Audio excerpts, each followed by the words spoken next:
صباح الخير عليكم، إن شاء الله تكونون تمام.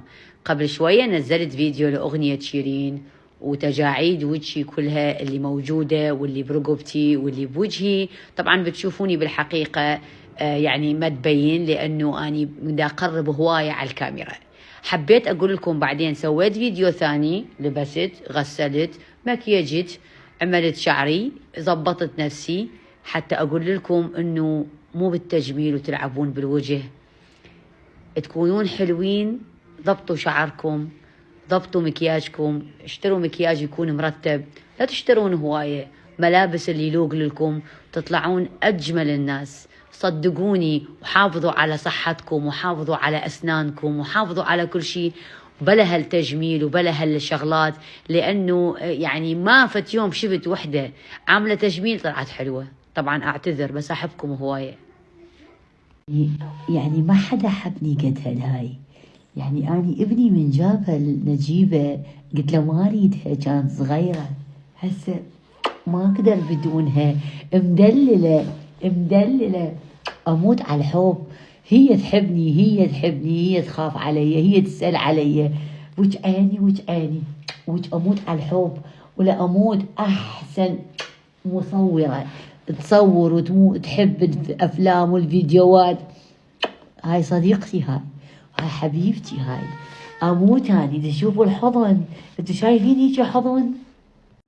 عمي حاجة تشبهوني بالممثلة سماح أنور ولا الباقين؟ طبعا تحية كبيرة لهم، أني ما أشبههم بالحقيقة عمي، أني ملكة الجمال بالحقيقة.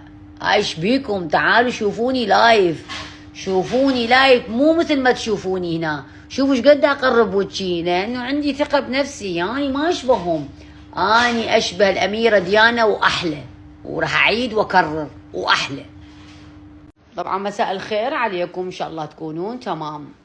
مرات التعليقات، طبعا اني اهم شيء اوضح للناس اللي يحبوني، للناس اللي ينتقدوني هذول ما اعبرهم، بس اني عم وصل الرسالة للي يحبوني. في قسم من الناس لما اكتب فخامتي، في بنات، في شباب، للأسف يعني أمثالكم أنا ما أريدها. يعني صراحة أكو ناس متفهمة مثقفة، لما الناس تكتب إيه هيدي صارت تشوف نفسها تغيرت، محتواها ما أدري إيش تغير، إحنا اللي رفعناش. مين اللي رفعتيني أنتي؟ لا أنتي ولا أنت، مين أنتوا؟ أمثالكم أنا ترى ما أريدها بصفحتي صراحة. يعني ترى أنا ماني عايشة على هالتواصل عشان أني راح أتكبر عليكم ولا منتظرة لايكاتكم. أنا حبيبتي من زمان قيمتي كبيرة، أنا معروفة بدوزلدورف. ترى هذا التيك توك وهاي الأشياء ترى هذول هيجي موهبة. يعني أنا ترى من زمان عندي فلوس، أنا إنسانة تعبانة على نفسي. يعني إذا أريد أشوف نفسي أشوف نفسي من زمان، مو أشوف نفسي على هاي الأشياء. أنا إنسانة بسيطة، لكن أكو مرات تستوجبين تتكبرين على ناس أمثالك وأمثالك، اللي على مود أتكبر. وثانيا أنا إذا أكتب فخامتي فيطلع لي، لأنه أنا أستاهل كل شيء. أنتوا اللي عم تحشون الفشلة. طبعا اني لما اقول عليكم فشله، طبعا هيدي الكلمه مضبوطه عليكم، لانه ناس فارغه. انه انت عليتيني، انت وغيرك وغيرك، امثالكم لا لايكاتكم ولا اكسبلوركم اريده اصلا اني ما اريد. حبيبتي اني لو اريد فلوس ترى بهذا البرنامج اجيب كومه فلوس. اني مو شحاته مثل هذول اللي عملتوهم مناصب وهم فشله، وعم تنطوهم لايكات وعم تنطوهم. روحي انطيهم، صيري انت لصفحتهم، لا تجين على صفحتي، لا تكتبين هيك كتبه. واذا اني اتكبر على امثالك. طبعا اكيد اني الناس اللي تحبني تظل تحبني، لانه اني انسانه معروفه. يعني الفلوس تغير امثالك، لانه انت ما متربايه.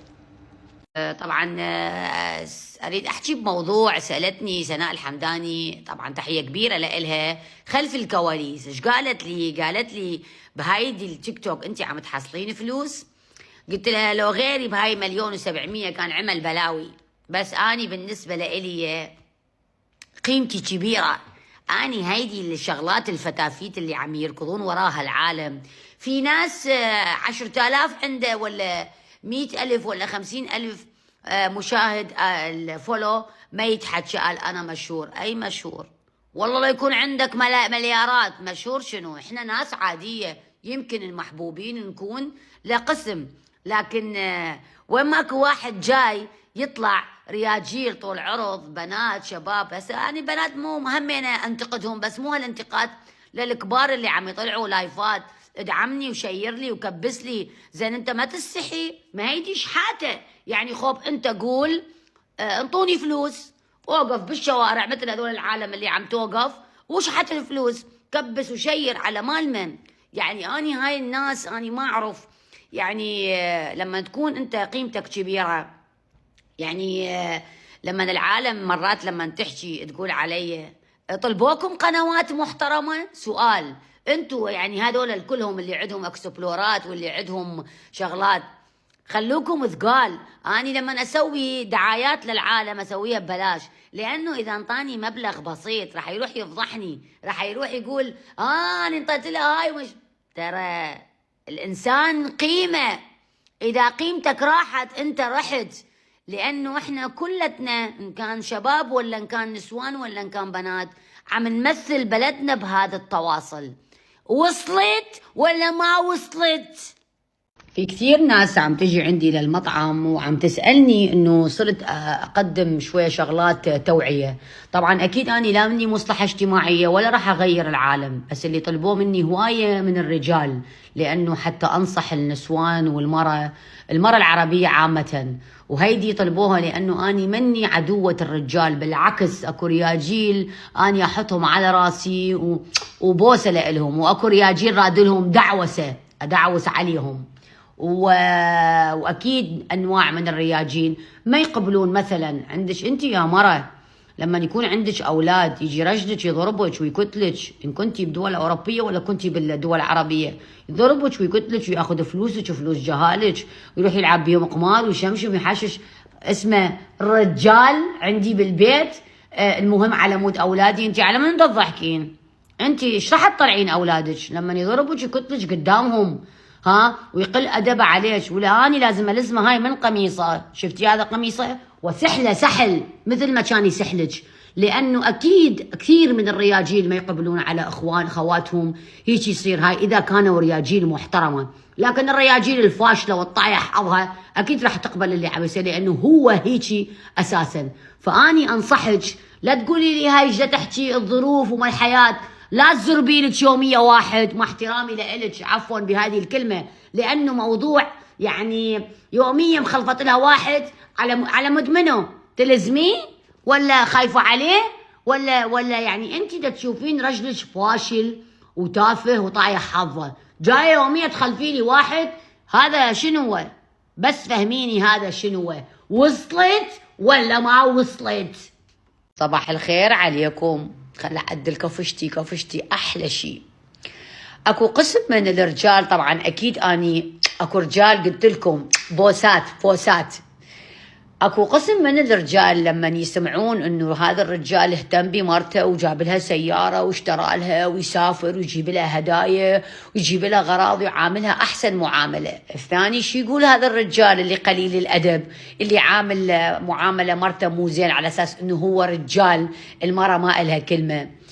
يقول انه هذا منه رجال او منه زلمه. احنا عم نحكي عشان كل العالم تفتهم. ليه حبيبي منه زلمه؟ انت الزلمه اللي انت عم تعمل مراجل على مرتك وتفضحها وتحكي عليها قدام الناس ودائما تطلعها انه هي الغلطانه وانت عديم المسؤوليه ولا دفعه ولا نفعه، وتاخذ فلوسها وتحكي عليها وانت ولا شيء نافع. وصلت ولا ما وصلت؟ طبعا حبيت اقول شيء، ترى التيك توك مش مجرد لايكات واكسبلور، المهم تكونون لوين وصلتوا، لا اللايفات ولا الفلوس. المهم القيمة لما قنوات تطلبك، قنوات محترمة توصل لوين. وهذول اني كلهم املكهم الاكسبلور. يعني اني حظل نمبر 1 كيفي عاجبني، واللي ما عاجبه يبلط البحر. انا الكل بالكل، لانه عندي قدرات ما حد يملكها. أنا اليوم بدي أصور حلقة جديدة لبرنامج لأني امرأة مع عالية لاسو فخامتي وكفشتي. لا الضحكة أهم شيء الضحكة. تدرو حلقة تجنن عن قصة نجاح عليا لاسو، تيك توكر العراقية اللي حققت نجاح واسع جدا على السوشيال ميديا، ملايين المشاهدات. صباح الخير عليكم، إن شاء الله تكونون تمام. فخامتي المعظمة، ولا تقولوا لي تواضعين لأنه أنا أكبر متواضعة، بس أحب هاي الكلمة فخامتي. أستاهل. المهم أريد أسوي دعاية الشعري. عندكم هيجي شعر؟ عندكم هيجي بشرة طبيعية، لا تجميل ولا أبر ولا كلاوات ولا كل شيء. وشعري كل شيء ما استخدمه، بس شامبو حتى بدون بلسم. طبعا لا رياجيل ولا نسوان يملكوه، هذا رباني من الله، لأنه فخامتي تحتاج هيجي شعر. والله يا أمي وهانس، كفشتي هاي وهذا شعري صار أكبر ترند، صارت عالمية. ايش قد حكيتوا عليها؟ صار ينحكي بيها.